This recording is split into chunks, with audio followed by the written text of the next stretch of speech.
नमस्कार, मी पद्मा रेसिपी मराठीमध्ये तुम्हा सर्वांचं खूप खूप स्वागत आहे। आज आपण शिमला बेसनची भाजी कशी करतात किंवा बेसन कसं करतात याची रेसिपी बघणार आहोत।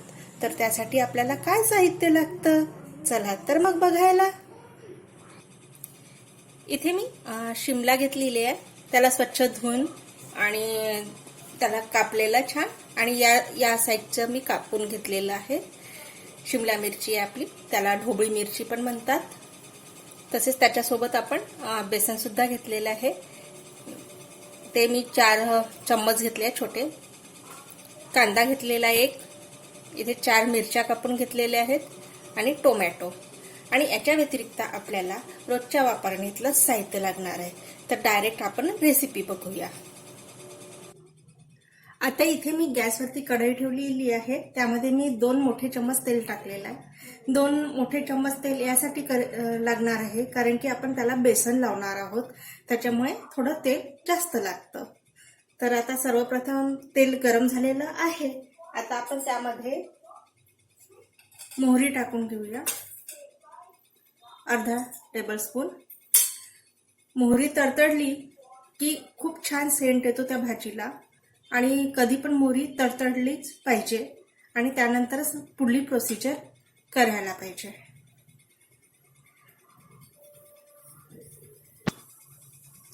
इथे मोहरी तडतडत आहे। आता आपण जिरं टाकायचं, अर्धा चम्मच। ते पण फुललं की मग आपण टाकूया कांदा, जो कापलेला होता तो कांदा टाकून घेऊया।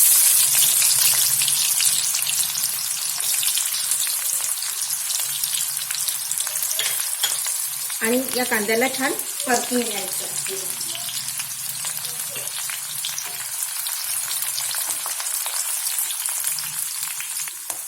आता कांदा छान परतून झालेला आहे, त्यामध्ये आपण मिरची टाकणार आहोत। मिरची टाकल्याबरोबरच आपण टोमॅटो सुद्धा टाकणार आहोत आणि यांना छान परतून घेणार आहे। टोमॅटो स्मूथ होईपर्यंत याला परतून घेणार आहोत आपण। आता इथे परतून झालेलं आहे। आता आपण यामध्ये तिखट मीठ टाकून घेणार आहोत। मिरची इथे ऑलरेडी आपण यूज केलेली आहे, 4 मिरच्या, त्यानुसारच आपण लाल तिखट यूज करणार आहोत। इथे 1 चम्मच मी यूज करते आहे। हळद आणि चवीनुसार मीठ। यात फार विशेष मसाले वापरणार नाहीये आपण, कारण बेसन आहे शिमला मिरचीचं, त्यामुळे। आणि चवीनुसार मीठ वापरायचं आहे। याला परतून घ्यायचं, मिक्स करायचं छान, आणि याला सुद्धा 2 मिनिटं छान तेलामध्ये परतून घ्यायचं आहे।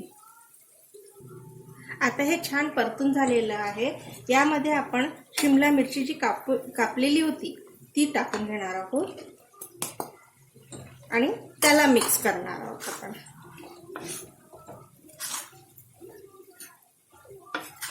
आणि ही भाजी झटपट होते, पटकन होणारी भाजी आहे आणि याला फार वेळ लागत नाही शिजायला। तर आता आपण हे मिक्स करून झालेलं आहे, तर आता आपण याला 10 मिनिटं त्याला वाफेवरती शिजून घेणार आहोत, एक कव्हरिंग करून। आता 10 मिनिटं झालेले आहे या भाजीला, आणि सुरुवातीला आपण चेक करायचं, तर ही शिमला भाजी शिजतच आलेली आहे। आता आपण यामध्ये हे बेसन टाकूया, जेवढं मिक्स होईल यामध्ये तेवढं बेसन टाकायचं।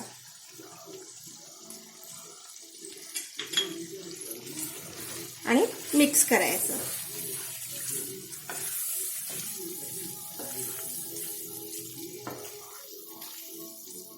आणि आणखी मिक्स होत असेल तर मिक्स करायचं बेसन, नाहीतर राहू द्यायचं। याला आणखी 5 मिनिटं गॅसवरती होऊ द्यायचं आहे, कारण की बेसन आपलं हे कच्चं आहे, शिजायचं आहे, त्याच्यामुळे ते बेसन शिजू द्यायचं आहे। तर 5 मिनिटं आपल्याला वेट करावं लागेल। आता आपण चेक करूया, छान मिक्स केलेलं आहेच, फक्त बघायचं आहे। आता आपलं ही भाजी रेडी झालेली आहे। आता आपण गॅस बंद करायचा आहे आणि हे बेसन सर्व करायचं आहे। अशा प्रकारे आपली ही बेसन शिमला रेडी झालेली आहे। आणि खूप छान कलर आलेला आहे. सुगंध तर खूपच सुरेख सुटलेला आहे.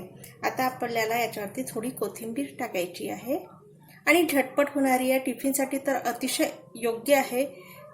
घाईघाईमध्ये पटकन होणारी ही भाजी आहे. तर या पद्धतीने मी ही शिमला बेसन रेडी केलेली आहे. माझी ही रेसिपी आवडली असेल तर लाईक करा, शेअर करा, सबस्क्राईब करा आणि सोबत बेल आयकॉन आहे त्यालासुद्धा क्लिक करायचं आहे, जेणेकरून मी कधी रेसिपी अपलोड करेल तर त्याचं तुम्हाला नोटिफिकेशन येईल. आणि वेळात वेळ काढून तुम्ही माझी रेसिपी बघितल्याबद्दल खूप खूप धन्यवाद. थँक्यू. Bye bye. पुन्हा भेटूया एका नव्या रेसिपीसोबत.